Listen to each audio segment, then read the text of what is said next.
Hello friends, good morning to all. कैसे हैं? आज के डे में आपके लिए फ्रेजल वर्ब से लेके आए और फॉल से रिलेटेड है। तो चलो जल्दी से इजी वे में पढ़ लेते हैं। तो चलो पढ़ते हैं। Let's read. पहली फ्रेजल वर्ब है फॉल डाउन। फॉल डाउन का मतलब होता है कि फॉल फ्रॉम अ हाइट, किसी हाइट से गिरना। तो गिरने के सेंस में फॉल डाउन का यूज़ करते हैं। ओके। उसके बाद है फॉल ऑफ। फॉल ऑफ का यूज़ होता है डिक्रीज़ या डिमिनिश के सेंस में। कोई चीज़ रिड्यूस हो रही है, कम हो रही है, तो उस सेंस में हम फॉल ऑफ का यूज़ करते हैं। उसके बाद है friend fall apart. Fall apart का मतलब होता है कि ब्रेक इनटू पीसेस।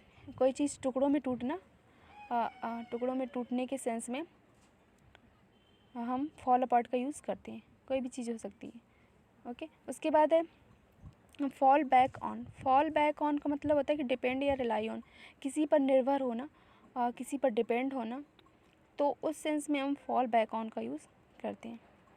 उसके बाद है friend fall out. Fall out का मतलब होता है कि फाइट या क्वारल। ठीक है, झगड़ा करना। तो झगड़ा करना किसी से, उस सेंस में हम फॉल आउट का यूज़ करते हैं। उसके बाद है फॉल इन विद।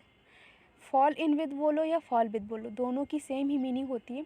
दोनों ही फ्रेजल वर्ब है और दोनों की एक ही मीनिंग होती है, एग्री होना, किसी से सहमत होना। तो सहमत होने के सेंस में हम फॉल इन विद या फॉल विद लगा सकते हैं। ठीक है, दोनों का एक ही मतलब होता है। उसके बाद है friend fall two. Fall two का सिंपल सा मतलब होता है कि रिस्पॉन्सिबिलिटी, जिम्मेदारी। तो जिम्मेदारी के सेंस में हम फॉल टू का यूज़ करते हैं।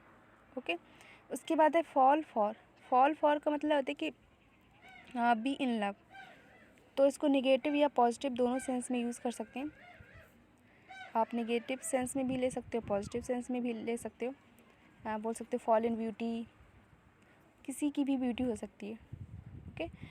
तो उस सेंस में हम फॉल फॉर का यूज़ करते हैं। और इसका दूसरा मतलब भी होता है कि टू बी डिसीव्ड, मतलब कि धोखे में पड़ना, किसी के धोखे में पड़ जाना। ठीक है, तो धोखा खाने के सेंस में भी हम फॉल फॉर का यूज़ करते हैं। तो आई होप फ्रेंड आप लोगों को अच्छे से समझ में आई होंगी, बहुत ही इजी वे में बताई थी। तो बस एक बार अच्छे से रीड कर लेना। Okay friends, bye, take care.